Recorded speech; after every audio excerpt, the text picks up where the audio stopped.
an Unspoiled Network podcast. This is Spoil Me, covering The Traitor Queen, chapters 12, 13, and 14. Spies, Unexpected Help, and Another Change of Plan. In these chapters, we find out that the guild is getting involved with growing rowet. But why? And also, Lorkin's on the run. Welcome to Spoil Me.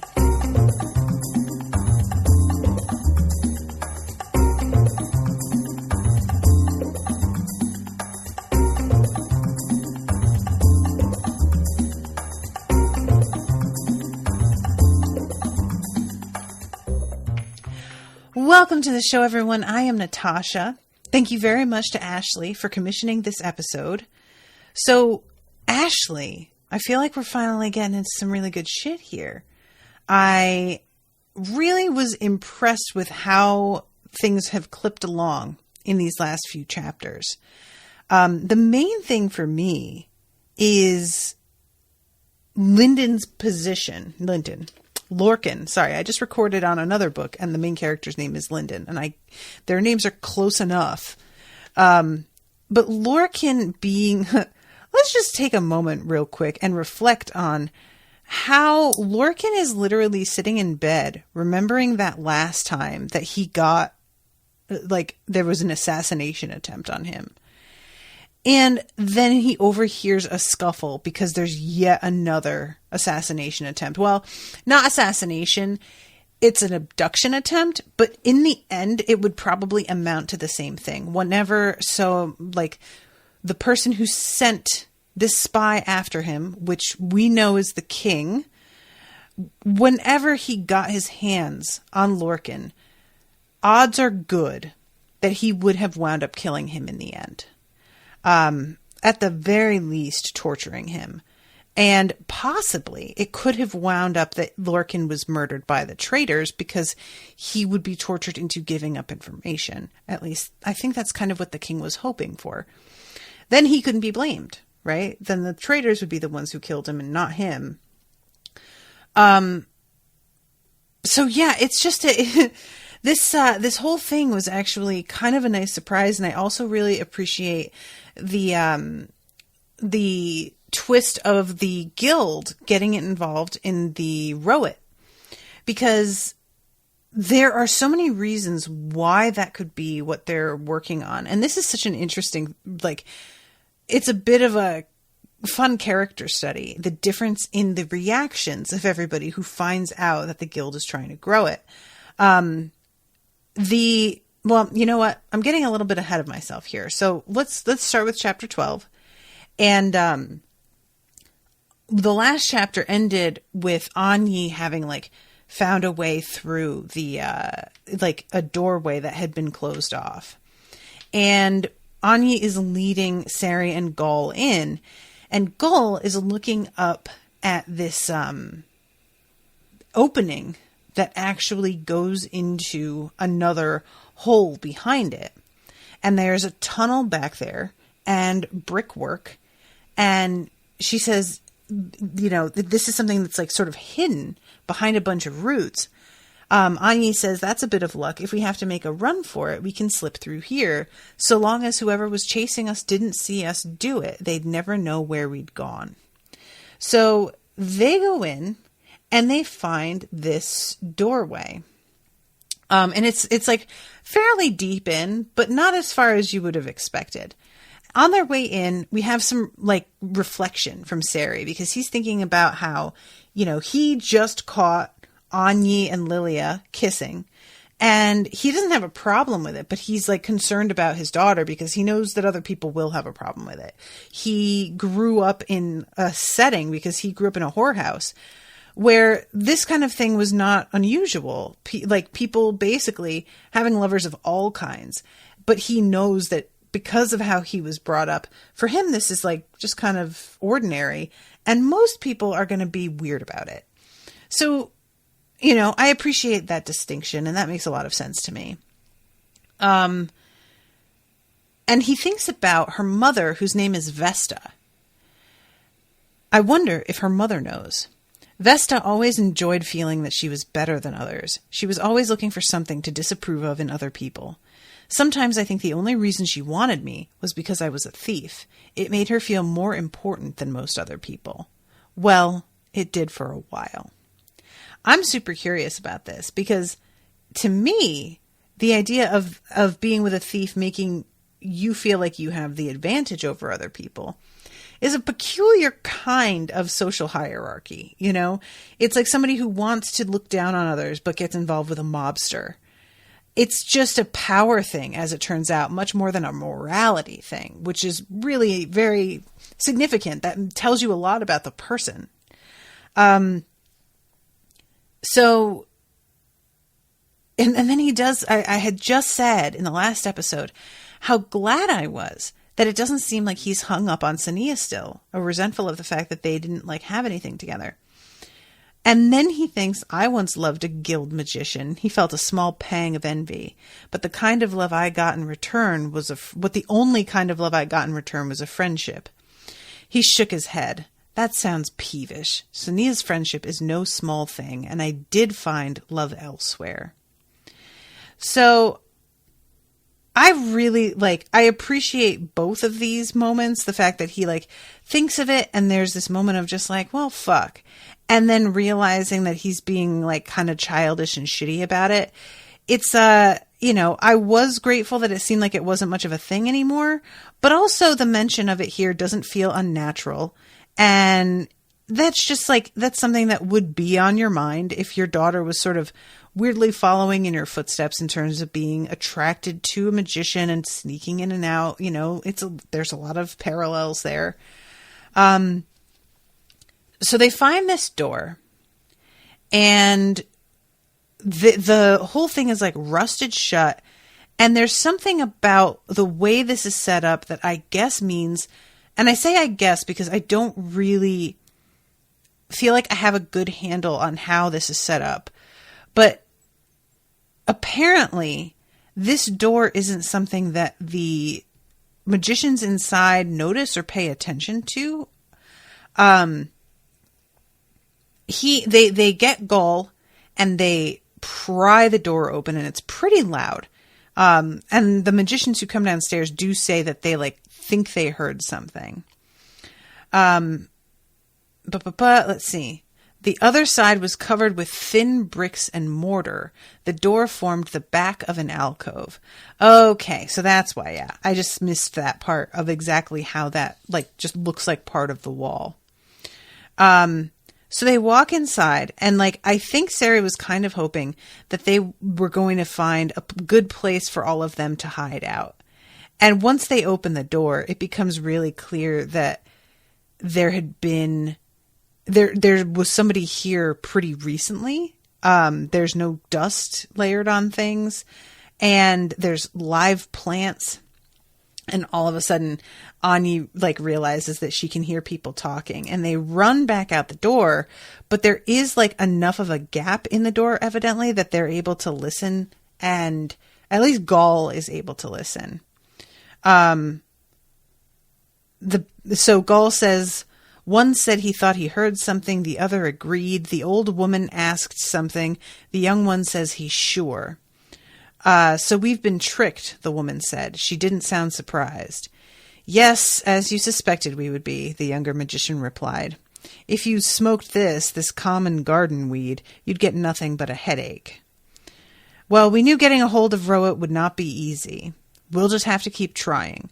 Skellen must be growing it somewhere, and growing a lot. Eventually, someone will betray him if we offer enough money. All we need are a few seeds. And I think he says all we need are a few seeds, and she says, I wish that we didn't need any. So he pulled away from the spy hole, closing its cover. What does the guild want Rowett for? Anyi asked, scowling at the floor. Maybe it has potential as a cure, Gull suggested. Maybe, Sari echoed. Maybe more than a few guild magicians are addicted to it now, and they want to take control of their supply out of Skellen's hands. Perhaps they want to put Skellen out of business, Gall said. Then when they control all trade, stop growing it. Anya turned to stare at him, horrified. What about all the common people who are addicted to it? People would go mad. The guild has never stopped the underworld acquiring anything it wanted, Sari reminded her. His daughter did not look reassured. It's never going away, is it? She said, her eyes wide with realization. We're stuck with Rowett forever. Probably, Sari agreed. I really liked that moment because that was one of those, like, you sort of forget, I think, how young Anya is really supposed to be, because she's so involved in this underworld that deals in a lot of really adult, high-stakes games. Life and death situations are not uncommon, and moments like that really remind you, she's extremely young. She had this idea that somehow they would, like, get this off the streets and it would be gone. That's just so not how it works with anything that people are addicted to. You just can't eradicate it. That's just not something, unless people are all 100% behind you on it. And even then, but this is, you just sort of have to cope and adapt and figure out how to make it so that this thing does the least amount of damage, So to me, what's clear here is, first of all, trying to get at Skellen by, pretending that, well, not even pretending, because they really do want seeds. They're trying to grow it. It's not like they're just attempting to, like, figure out who the middleman is and then trace them back and find Skellen that way. They are trying to actually grow Rowett for themselves. I don't think they're even worried about a supply. I don't think they're going to try and make money off it. And I don't think that they're looking to cut off the trade that Skellen has simply because they want control. Here's my guess.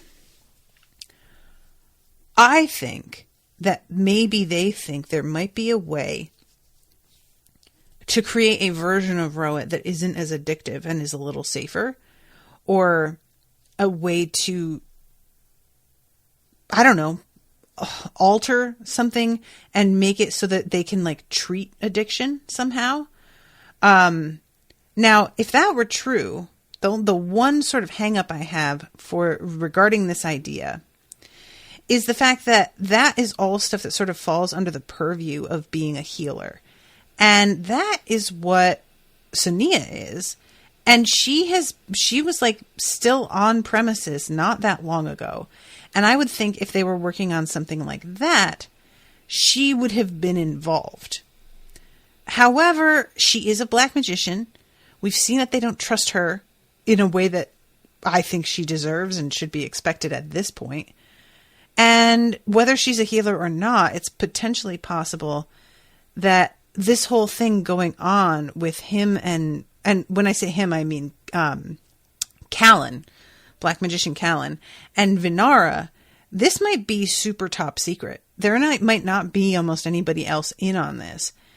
It's been mentioned a couple times how he smells like Rowett. Lilia notices it and stuff. And the insinuation there was that he was still using, and the scent of it clung to his clothes. I am wondering if maybe there is something more going on, and that he has the scent of it on him for reasons beyond just actually being a user. But I don't know. So then we go to Sonea and Regin, and she's looking around and recognizing some of the places that they're passing. And Regin can see on her face that she's a little disturbed by some of this and asks her if she's having some bad memories. And they talk over, like, what happened with Acherin and all of this stuff. And then we have her, like, reflecting. It says her thoughts suddenly shifted to the traitors. She'd always suspected there was more to Acherin's time in S'chaka than he'd told her. Once, when checking facts for his book, Lord Daniel had asked her if there was any truth to the rumor that Acheron had been able to read a person's surface thoughts without touching them. She could not remember Acheron speaking of it. People had believed Acheron had all kinds of extraordinary abilities, even before it had been revealed that he'd learned black magic. Perhaps he had been able to, but kept it a secret, like his deal with the traitors. Maybe with the traitor queen, no less, though maybe she hadn't yet become queen. I'm sure he told me the person who taught him black magic was a man. Was it a deliberate lie to help conceal the traitor's existence? I can't help feeling a little hurt that he didn't trust me with the truth, but then I wouldn't have wanted him to break a promise made to somebody who saved his life. This is one of those moments where I really don't want the equivocating that this author really likes to have characters sort of participate in. And I don't mean equivocating. Usually what that means is like trying to rationalize why doing something shitty is okay. What I mean here is like, well, on the one hand, but on the other hand, and we aren't all like, when it comes to people we love, we want to be that rational, but it usually takes us a little time to get there. And I wish that we got a chance to just see the rush of emotional reaction before we got her sort of calming herself and telling herself that she would have wanted him to keep a secret. Because this, first of all, also, can we talk about like Lord Daniel asking her if Acheron was able to read people's minds without ever touching them? I don't remember if that has ever been mentioned before. Is that something that has like, is that new? I feel like I don't recall ever any sort of mention of that. And that's a pretty fucking huge deal. And I want to know where that's coming from. I really like nothing that we have run across with any of the characters, the traitors or otherwise, has hinted to me that that was an ability that anybody had. So what is this all leading to? So at this point, they arrive at the what do you call it? I can't remember the name. What do they call this? It's like a fortress, but it has a specific name.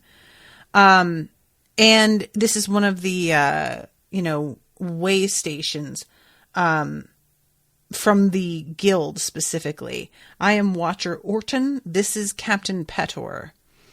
The title of Watcher had been created for the leader of the magicians who now guarded the fort along with their non-magician counterparts. I guess it's just the fort, but I thought there was more to it.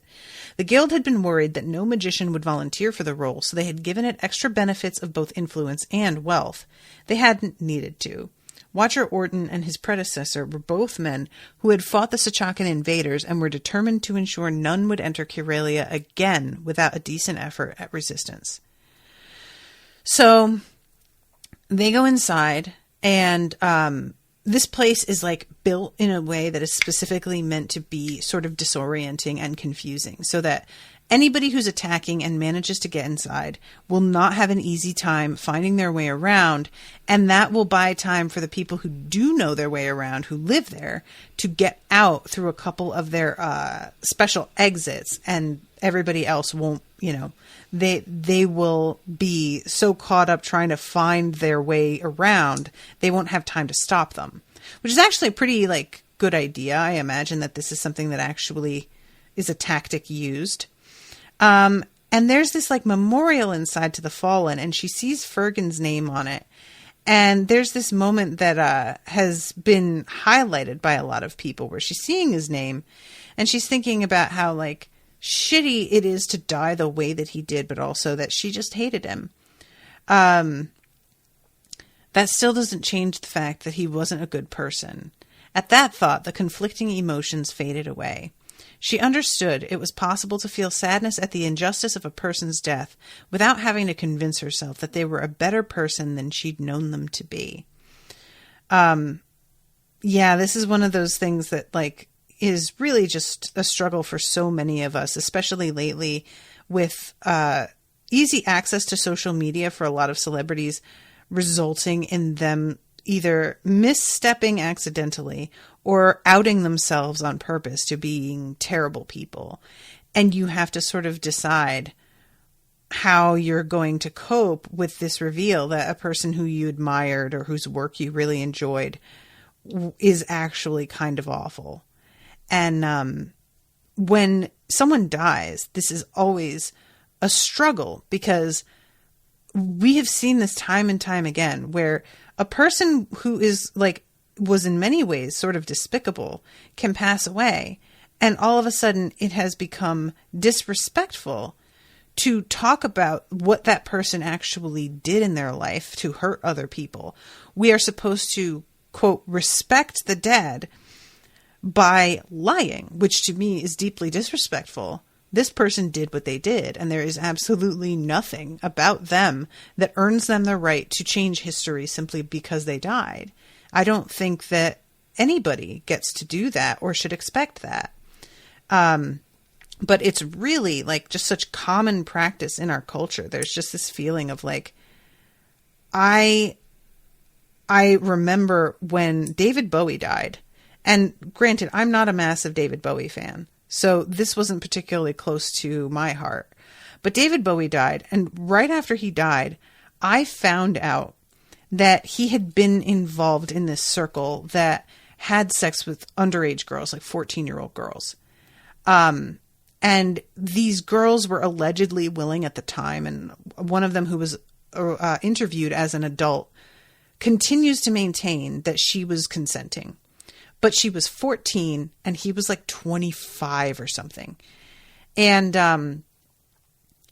I had no idea about any of this and was low-key disgusted that this guy was alive and nobody talked about it.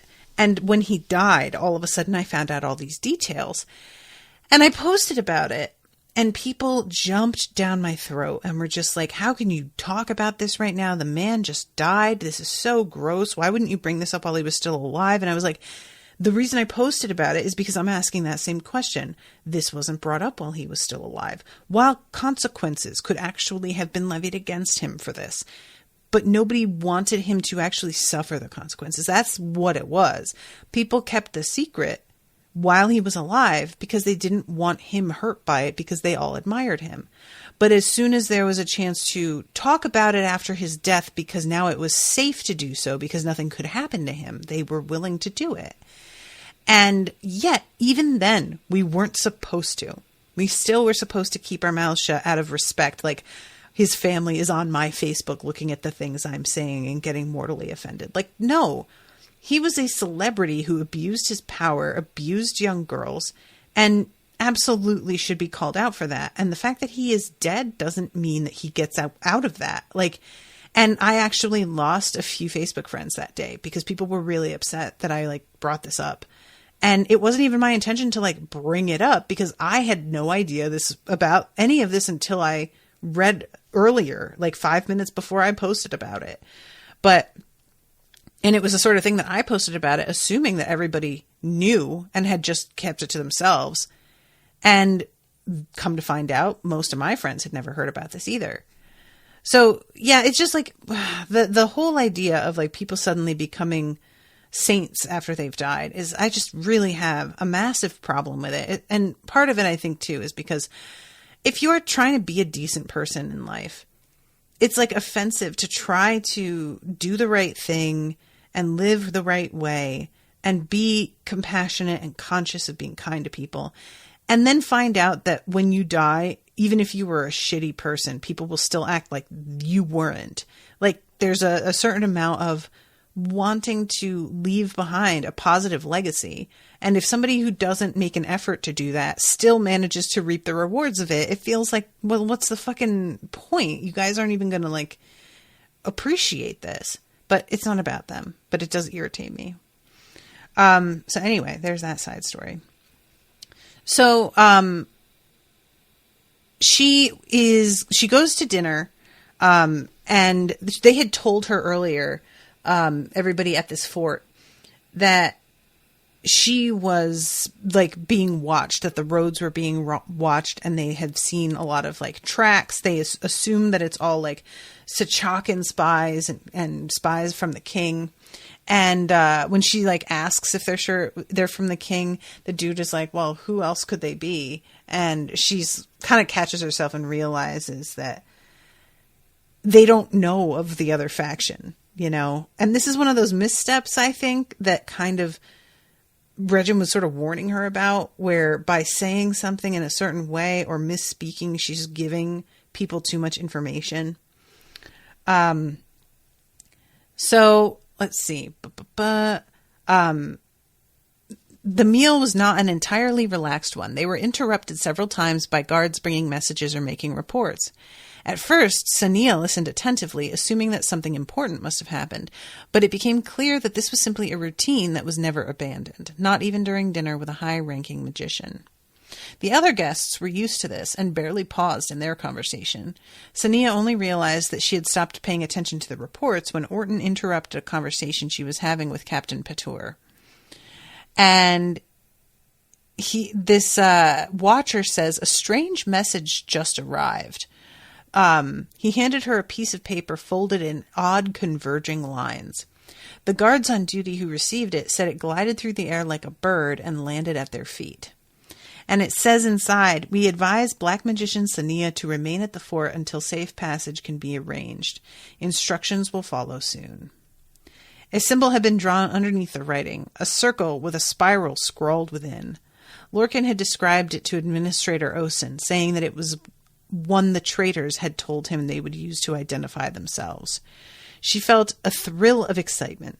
Soon she would be judging for herself the people who had impressed Lorkin so much and who had helped Acheron escape slavery all those years ago. So that is the end of that section with her. And then we go to Lorkin, who is super tense. He's got a little bit of PTSD after what happened to that woman. He's remembering about how she took that poisoned water really eagerly. And this is when we hear exactly what happened regarding letting him go. And as it turns out, Lorkin is no wiser than anyone else as to why they decided to release him. The Ashaki interrogator had arrived afterward. Lorkin had expected him to gloat and reveal that her death was his intention all along, but he examined the dead girl silently, said nothing to Lorkin, and left wearing a frown of worry. The next morning, men Lorkin had never seen before had taken him from the cell and to a small courtyard. When the carriage they put him in arrived at the guild house, Lorkin had wondered if he was having a particularly vivid dream. It wasn't a dream. The king had released him. No explanation had been given, no apology for his imprisonment, just the order for him to stay there. Why? Now, my assumption here is that, and I think that I sort of said something like this last episode because I wasn't totally sure what they would do if it turned out that she had died from poisoning and that it was clear that's how she had died.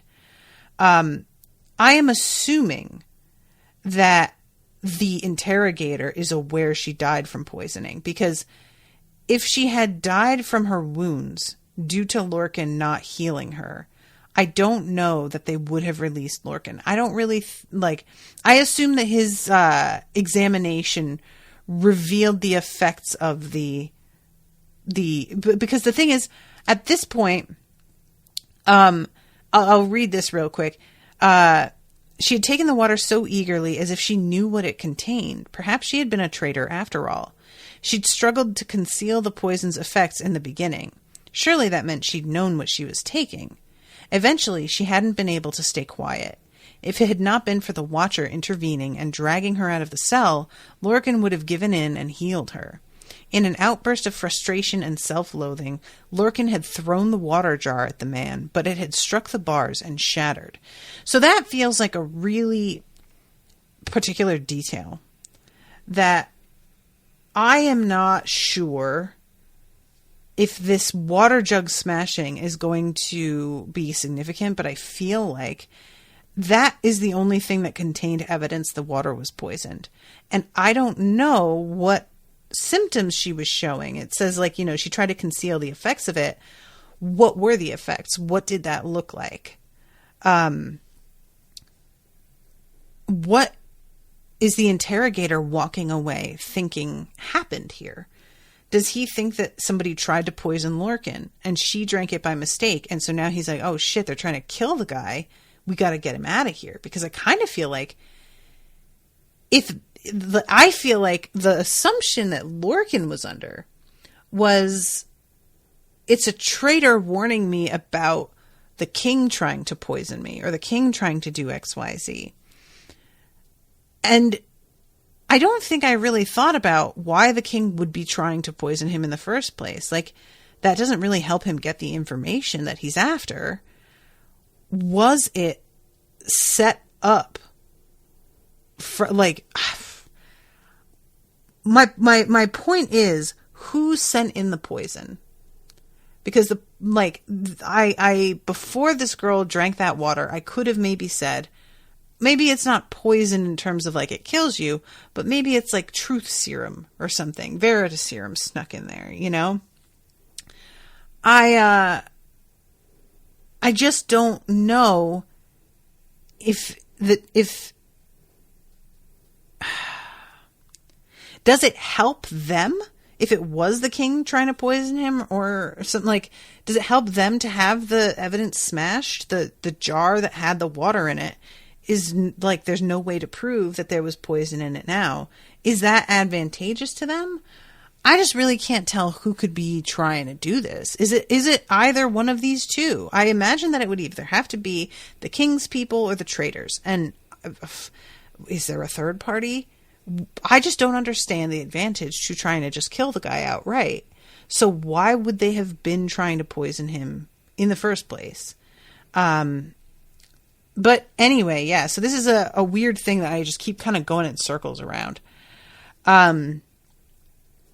So this Lorkin is thinking about this and remembering that time where the girl like was having sex with him and he was like, you know, she was about to try and kill him, and thinking about how like while she was having sex with him, he was having a grand time and things seemed good. But now looking back on that memory is just like bone chilling, and he really like it kind of repulses him to think about. And he hears this like sound in the next room over, which is part of his own apartments. It's like a sitting room. And he gets up and sort of puts some like barriers up to protect himself and goes in. And there are two slaves, a man on the floor and a woman who is standing over him. And she's got a knife and she's got her hand pressed to his head. And Lorkin realizes that she's reading his mind. And it turns out she's already drained this guy of power, so he can barely move. And she tells him that her name is Savi, and that the queen died a couple days ago, which I was a little bummed by because she seemed great, and I was kind of looking forward to Sonea getting to meet her. And she tells him that Savara was elected in her place, and Lorkin is very pleased to hear that. And the spy tells him that there have been some additions and removals, and by spy, sorry, I mean the traitor. The other guy is a spy, really, and the traitor is a spy, but we'll call her traitor and him the spy. There have been some additions and removals of slaves here lately that were suspicious. This one is no slave. He is a magician of low status. He was offered land and Ashaki status if he posed as a slave and helped abduct Lorkin. And she's talking to Daniel because he comes in the middle of this whole thing. And she says, not by us. He received the offer through a friend. He believes it came from the king, though he has no proof of that. So this turns out to be quite a dilemma because they don't really know what to do now that this dude has been found out. If they reveal that they figured it out, that means that they like were able to mind read him. And how did they discover it before it happened? How did he defend himself? I'm going to read from Daniel's perspective in a second when we get there, him thinking about the various ways that things could sort of go wrong. So Daniel says, Amakira, the king, probably intended to blame Lorkin's abduction on the traitors, after which he'd read Lorkin's mind or torture information out of him, then kill him and make it look like the traitors did it. What matters now is what the king will do when he realizes his plan has failed. We have no proof he arranged this. To suggest it would be an insult. He may also decide he must remove Lorkin from the guild house for his own protection. Somewhere nobody will find him. And Lorkin tries to act as if, like, well, what if we just pretend nothing happened? And Tyen says, well, but we have this guy. We can't, like, they don't have, like, a memory wipe spell. If it weren't for this man, we can't kill him. He's meant to be the king's property. If we're all pretending that he's just a slave, we could say that we caught him using magic and demand he be removed. We'd have to wait until he regains his strength, or they'll have to wonder how any of us managed to strip him of his power. And then Lorkin's like, yeah, but he knows that Savi is a traitor. We can't send him away. He'll just go and tell the king. And then they're like, well, Savi, can you escape before we do this? And she tells them that the king is aware that they're going to be trying some shit, and they are watching everything that goes in and out of this house. The king may still use his presence here as a reason to remove Lorkin to somewhere safer. I suspect there are other slaves here who may be Amakira's spies too. They exchanged silent, worried looks. Daniel sighed and looked at Lorkin. We have got to get you out of Sachaka. So, at this point, I think this gets cut off here. Let me see. Oh, right. I forgot this happens. Daniel asks Savi, could you read the minds of the slaves and find out which are Amakira's spies? And she says yes, but it's clear that she's not keen on this because it kind of shows her hand regarding who she is. And Lorkin finally is like, I will do it. Daniel and Tyen turn to stare at him. You know how to... Tyen's eyebrows shot upward. Oh! Lorkin saw Daniel frown and braced himself for the man's disapproval, but the man only shook his head. Don't jump to conclusions. Sonea learned to read minds before she learned black magic. Tyen looked relieved. Really? I thought reading the mind of an unwilling person was something only the black magicians could do. Daniel's lips pressed into a grim smile. We let people believe that. Like black magic, it's a skill that would be too easily abused. And, like, Lorkin considers telling Daniel the truth about the fact that he does know black magic, but he decides that, like, at this point, there's still too much risk that Daniel will be mind-read himself. So he doesn't want to give him information that could potentially be taken from him. So then we cut to chapter 13. And Lorkin is going to sit down and begin the mind reading. Now, Daniel gets up and leaves because they get interrupted by the arrival of Ashaki Achati later. So he doesn't get to see everything that Lorkin finds out, which I feel like is pretty significant. I will get there in a moment. Here's the part that I said I was going to read about Daniel and the king. If the king did arrange this, he'll know his plan has failed when his abductor doesn't turn up. He may already know it's failed. He can't do anything unless we reveal something happened, unless he has another spy in place ready to slip away and call for help. If we claim Lorkin read the abductor's mind and found out the truth, the king will insist on taking the man away to check. The man will suffer some kind of accident, so when Amakira claims the man was tricked into thinking he worked for the king, nobody will be able to prove otherwise. He'll then use the attempted abduction as an excuse to take Lorkin away. If we pretend nothing happened, the king will know we're lying. The abductor can prove otherwise. Daniel did not want to kill the man. not just because he'd rather not have to murder anybody, but if evidence was found that a Karelian had killed a Sachakan, especially a free Sachakan, it would weaken the already shaky peace between their countries. And I'd end up in the palace prison for having destroyed the king's property. What else could he do with the man? Smuggle him away?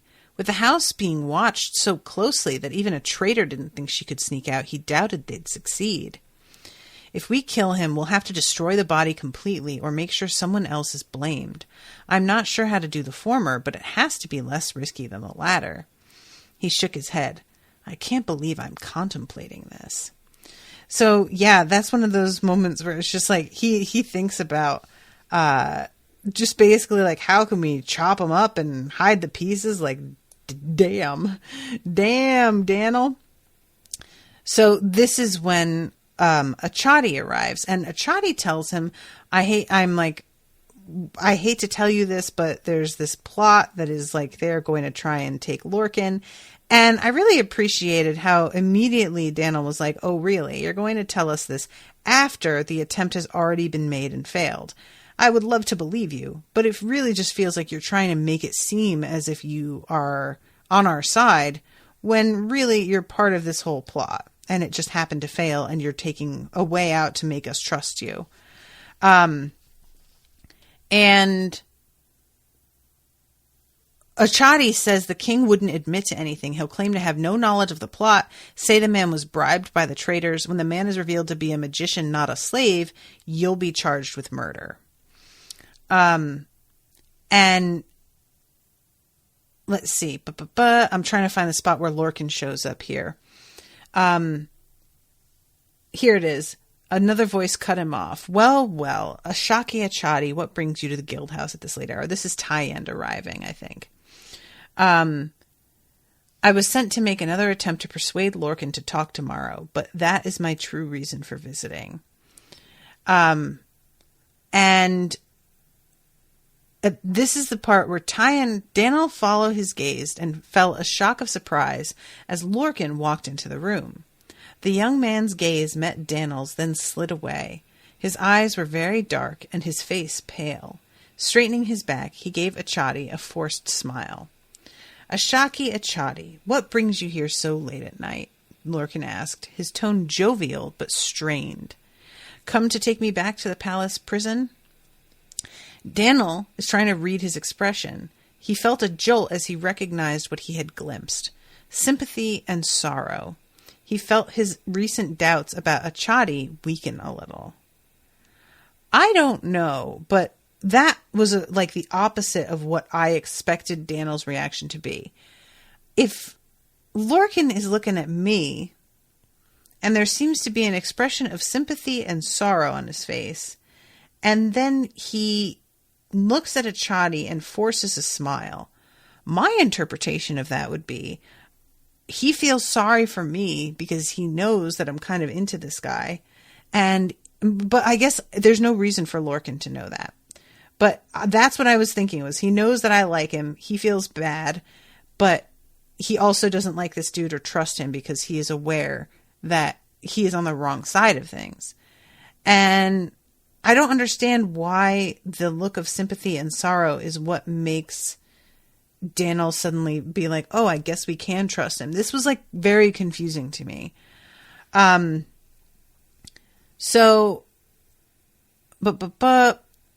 he straight up asks Tyend, why are you helping us? And, or not Tyend, Achati.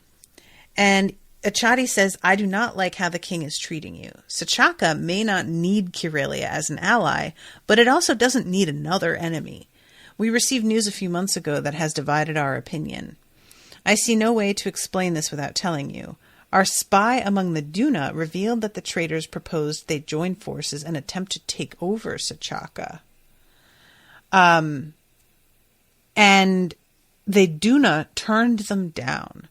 Many of the Ashaki have concluded that the traitors would not approach the Duna unless they needed them, and they feel confident the traitors would not win a confrontation with us. The king agrees. He does not believe the guild is to be feared. He says you are a guild of only 2 magicians. It's more important to rid Sachaka of the traitor the traitor threat before they become strong enough to beat us than to avoid offending Karelia and the allied lands. Only the voices of Ashaki, who do not want to lose trade and peace with the allied lands, like myself, prevent him taking the information from Lorkin by force. So then Lorkin says, all right, so you are willing to go against the king a little bit, clearly, or you wouldn't be here telling us all this. So exactly how much are you willing to do? Because I would like it if you would help me fucking escape here. And when he suggests this, Daniel's immediate reaction is just like, dude, this is super risky. But Tyen sort of stops Daniel from saying anything. And I like this moment. Lorkin says, I'm not stupid. I know it's a risk. He could hand me over to the king. But judging by the number of slaves here that aren't slaves, and I don't mean they're traitors, I'm going to end up back at the palace soon anyway. So that might, like, the look of sympathy and pity, or whatever it was.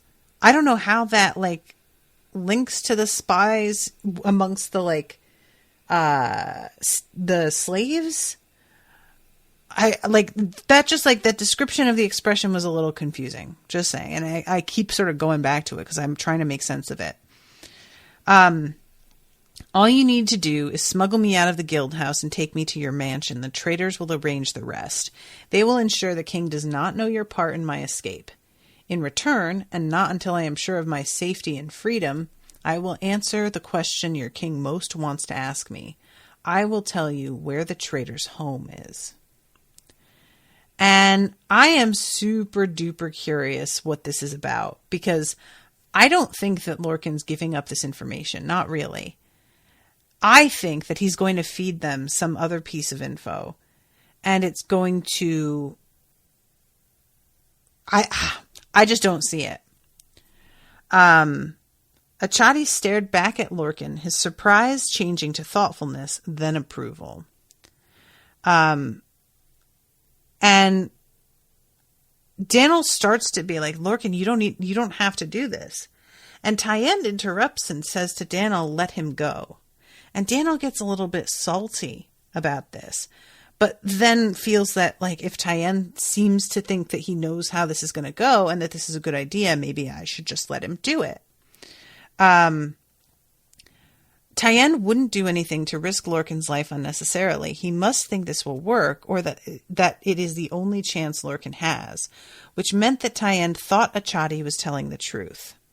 And later on, Tyen straight up says that Achati turned out to be better than he had expected, and this makes Daniel sort of soften towards Tyen a little bit more again.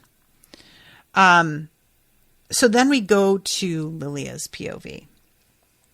And she's thinking about how exhausted she is, first of all, because she's trying to, like, do this whole thing with them below stairs, and she's still trying to, you know, catch up on classes and do her regular classes and everything.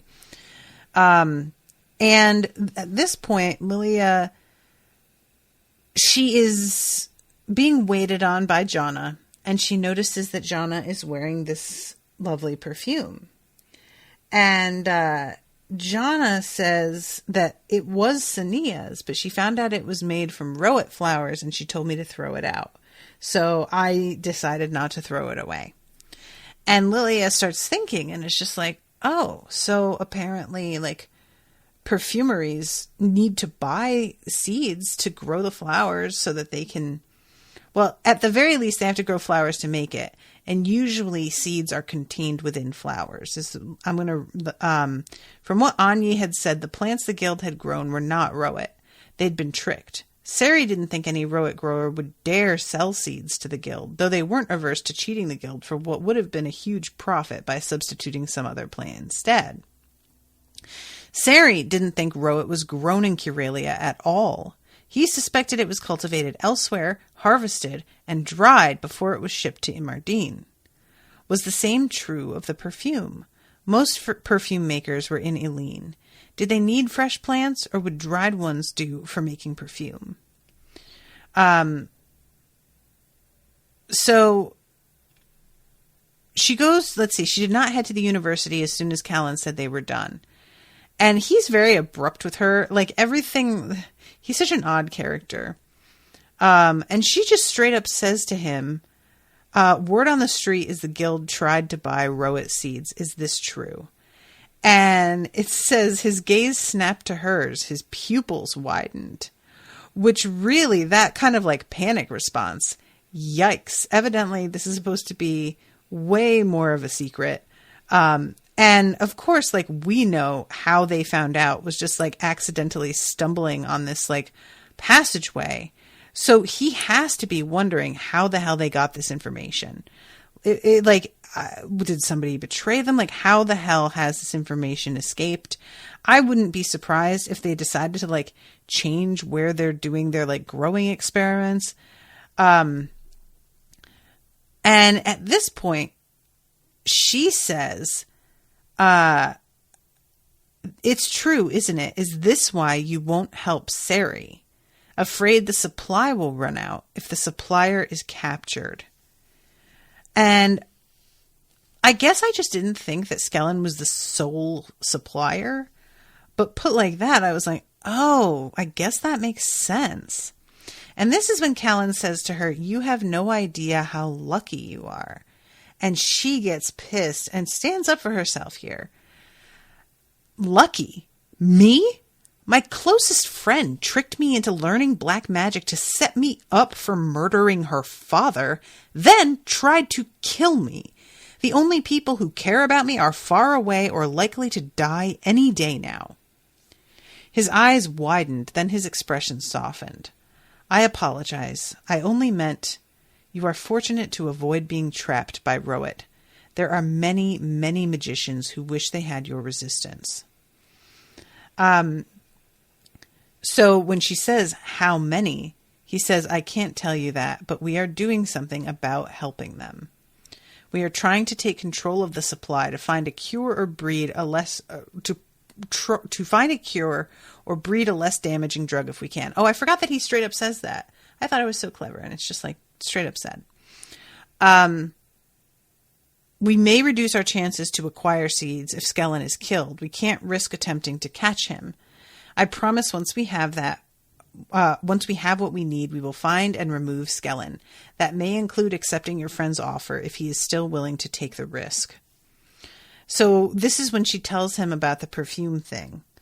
And when she walks away, she can tell that he's really like mulling that one over.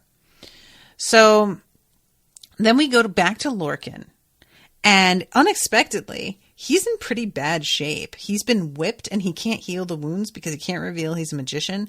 It turns out that he's been given to this like person who's selling off really low level slaves.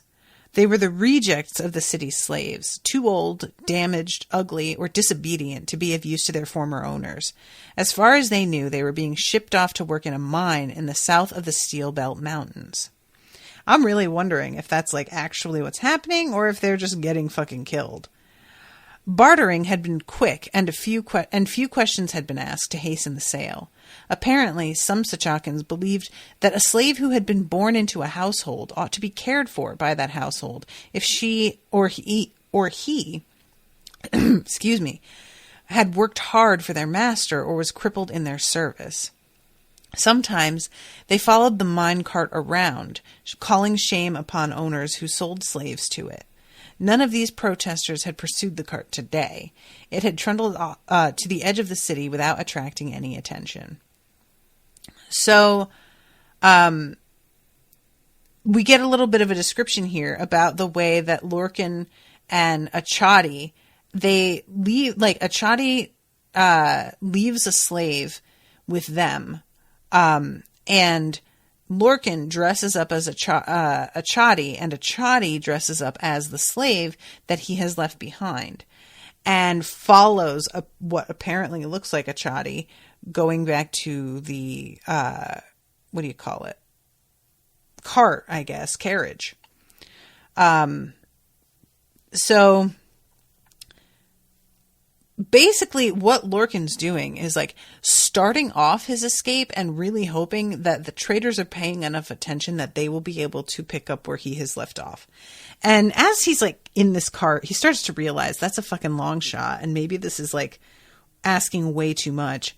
But as it turns out, he was correct. Lorkin, the cart began to slow. Opening his eyes, Lorkin glanced around to see both fear and hope in the faces of the other slaves. The cart stopped and he heard voices outside. "It's well likely to collapse. I don't want to risk one of mine. They're healthy and useful," a haughty voice said. The driver replied in a low, wheedling voice. "Name the price," the haughty one commanded. A pause, then the cart shifted and 2 sets of footsteps moved around to the rear. "That one will do. He's trouble. Then you'll be glad to be rid of him. If he survives and is troublesome, I'll send him back to you. Here." So then Lorkin realizes that this person is purchasing him, and he's like, fuck, because he was supposed to get to wherever these mountains were. But once I like got to this part, I was like, I bet this person's in on it and is purchasing him on purpose. This is too much of a coincidence. So, and he like thinks about just trying to like fight and escape. And then he realizes that like probably in this guy's household, there are also traitors. So if I'm hoping to get discovered and saved, being in his household is also a good place to be for that. So he gets out and falls on his face because he's all chained up. And there's this whole like really sort of, what's the word I want? Undignified, I guess, scramble out of the cart and trying to free him from the shackles. And he gets led to this room that has a bath in it and some clothes. And this person says, "Clean yourself up and put those on. Don't take too long. We don't have much time." And as soon as they said that, I'm like, yep, definitely. And Lorkin is sort of like, this is weird. And I'm like, dude, catch on. But very shortly, he goes over and he looks at the clothes, and they are the clothes of a traitor. And so he realizes that he is in a good place. Everything is okay. So we go then to chapter 14. And Regin and Sonea have another conversation. She tells him the truth about what she's actually doing here beyond, the thing with her son about the traitors. He seems a little bit distressed at the fact that she doesn't seem to completely trust him. And when she asks him if he trusts her, he says, "Not completely, not because I regard you as untrustworthy, but because I know you do not like me." And she says, "I haven't always. You know why. We don't need to go over that again. It's in the past." He was quiet for a short space of time. "I apologize. I should not have brought it up again. Sometimes I find it hard to believe you have forgiven me or could even like me." "Well, I have, and I do. You are a good person." "You made me that person." His tone was warmer now. "That day during the invasion." And she says, "We both changed that day. You for the better, me for the worse." Now, I'm going to be honest, I don't entirely remember what happened there. What it is that she did that made him a different person. But, I feel like she must have saved his life or something. I don't remember. Probably she did, and I wish that she hadn't, but there it is. And she realizes that he says "I have admired you ever since." She looked away. All his rivalry and hatred of her and what she represented had changed to something almost completely opposite. Admiration and friendship were very different as friendship and love. And she thinks to herself, I've seen novices who hated each other become friends after graduation. That didn't happen with us. I've also seen people who hate each other skip the friendship bit in the middle and fall in love. Her heart skipped a beat.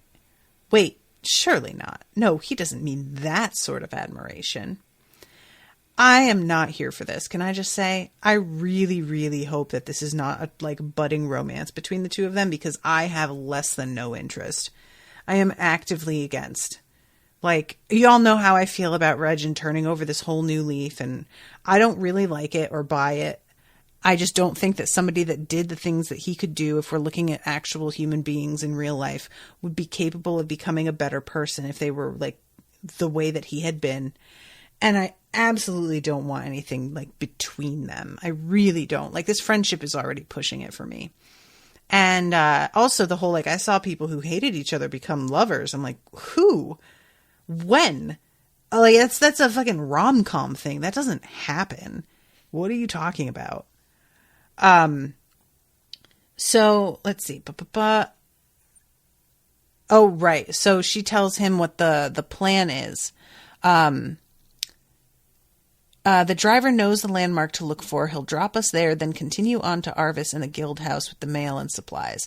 I told him we didn't need to go to Sachaka now that Lorkin was free, but we wanted to see the sunrise from over the wasteland and would walk back to the fort.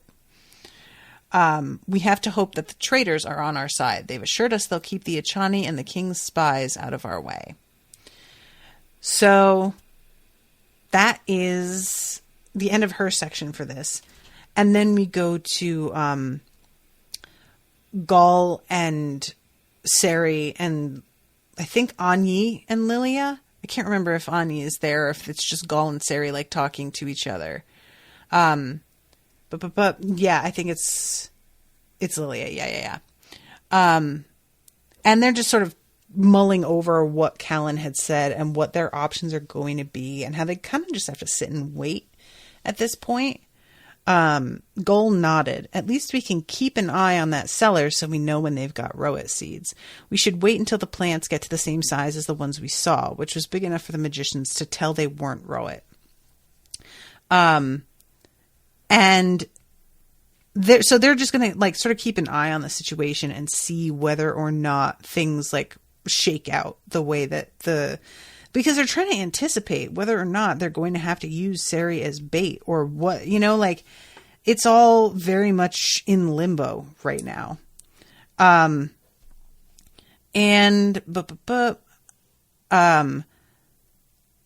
Oh, right, here it is. So Gall is like, oh, I think I have figured out how we can set a really good trap. It'll get the magician's attention for sure. We need to find a trick to get Skellen walking right into their hands, whether the guild wants it or not. We have to set it up somewhere strong so we don't accidentally bury ourselves. He led Gall out of the room. Soon they arrived at the cluster of rooms where Sari had run into Lilia and Anyi. Gall took the lamp from him and entered the first one, lifting it to illuminate the sturdy brick walls and vaulted ceiling. And as they're looking around, Sari has a bit of a reaction, and he suddenly realizes that this is the room that Fergan locked him in. And eventually he's like, all right, we can stay down here, but not this room. And he says, because this is the first room and we need to be further in when somebody comes, we can't just be in the very first room somebody walks into.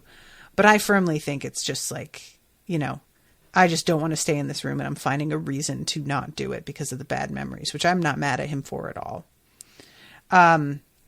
So then we go to the final scene, which is with Daniel and Savi and Tyend, and they basically collect the spy and bring him to the palace, and they decide that they are going to dress Savi up as like one of the guys who manages the carriage and then have her jump down and run off partway so that she can be out of harm's way and they won't be able to come at her. And also they can put the king on the spot with the spy in front of everybody. So they go in there and they have one of the king's people read the guy's mind and asks whether or not it's true. And the Ashaki who reads the dude's mind tells the truth and says it is true. Daniel felt a mild surprise. He'd expected the Ashaki to deny it or say that the man believed it but had no proof. Looking up at the king, Daniel saw no concern or guilt and felt his stomach sink. "You say a traitor helped you?" the king asked. Daniel hesitated, We could hardly refuse. Where is she now? I don't know. Not in the guild house. And Lorkin? Gone. Where? I don't know. With the traitors, I imagine. They seem to be his preferred companions these days. He turned and smiled at Achati with obvious approval. But at least we have gained what we all desired, freedom for Lorkin in exchange for information. And Daniel is like, really? He actually gave it up. I just kind of thought that he was going to trick you, which I still believe he absolutely has, and there's just no way that the king knows that yet. And the king says, I guess I should thank you for returning my spy to me, though he has hardly earned the title.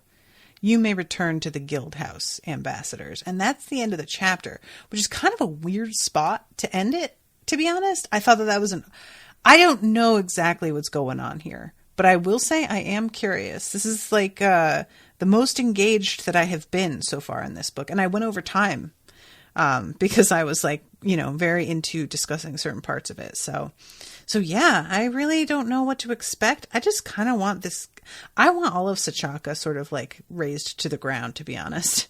And I want this king. He sucks. All of these guys suck, though, to be honest. Every single one of them. So what can you do? Yeah, I just like to just burn it down and start over. I feel that way a lot of times. All right. Well, thank you, Ashleigh, very much for commissioning this. I really appreciate it. I hope that you guys are enjoying the show, and I will be seeing you again soon with a new episode. Until then, toodaloo, motherfuckers.